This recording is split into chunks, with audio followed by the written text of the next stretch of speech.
Hey everybody, welcome to Obscurities in Miniature. And you know what? I've got something that, well, I've been looking forward to seeing what it's like for a while now. I've got one of the villain packs here, number 5 to be specific, for the Power Ranger Heroes of the Grid board game. Now, I will admit that this has been a game that's been in my radar for some time. I did keep a close eye on the Kickstarters. I just never clicked because, number one, I never was a big fan of the Power Rangers. I was too old for it when it came out. I found it very juvenile and silly.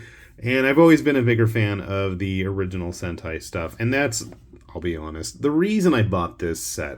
And it's really for this guy from, what was it called? Oh my god, my brain just went. Shinkenger, wasn't it? Juzo, I think, was his name. I don't even know. I know these are like people from the Power Ranger stuff. But we got some neat looking villains here. And I'll be honest, the villains are always cooler than the heroes. Just hands down. Now, every now and then there'll be some cool allies on these Sentai shows. But, I mean, yeah, you got a bug girl. You got a, long-haired pirate guy. You've got an undead ninja that's been around for hundreds, if not thousands of years. You've got this crazy Phoenix dude and some kind of a robot guy that I can't remember which series he's from. Now, I thought the box was going to be a bit bigger. It's not. That's okay. We've got a little rule sheet in there, but this is Obscurities in Miniatures, not Obscurities in random board games. I want to see how these are. So, upon first inspection, these figures are friggin' huge, but I knew that. I knew that going into this. And then there's cards in here too, but who cares about that right now? You guys want to see figures, don't you? I do. Let's start with the boring stuff first. Let's start off with Pirate Man. That's why we're going to refer to him. It's not the greatest pose. It's kind of dull, I feel like. It's not very inspired. He's like, yeah. His arms feel short. He feels really stiff. On the other hand, because of his size, I feel like the detail that is there is good enough, for a mediocre painter like myself, that I could probably make this work. Will I paint him? Maybe. Alright, Bug Girl. Doesn't exactly look like the actress. I don't know if it's supposed to. But again, not the best sculpt. I'm sorry. Sorry, not sorry. She's very flat.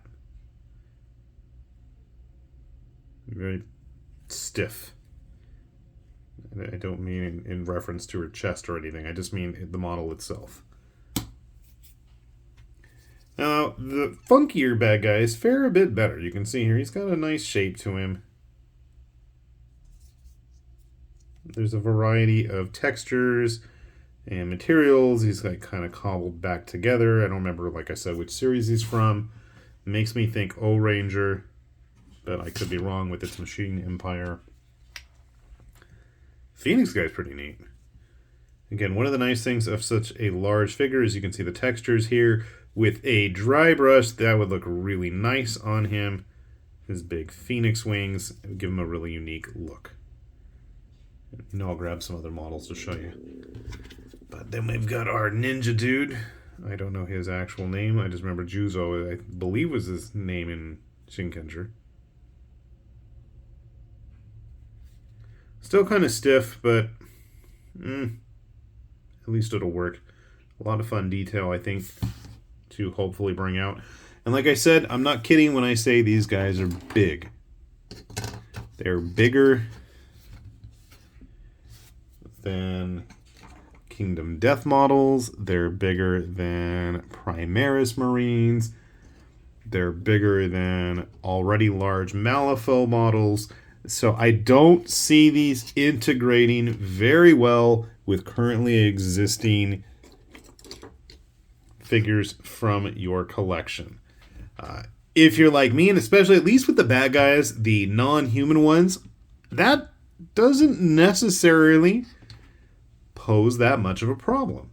Given the right context of what models you have hanging around with them, if you're into the more fashionable flair and aesthetic of the JRPG type characters of certain places, that might not be a bad look then, if they're so big. But, you know, if you're going to have some dreg from the Underhive, a Necromunda, for example, that might be a problem. You can see there's going to be some major differences in sizes.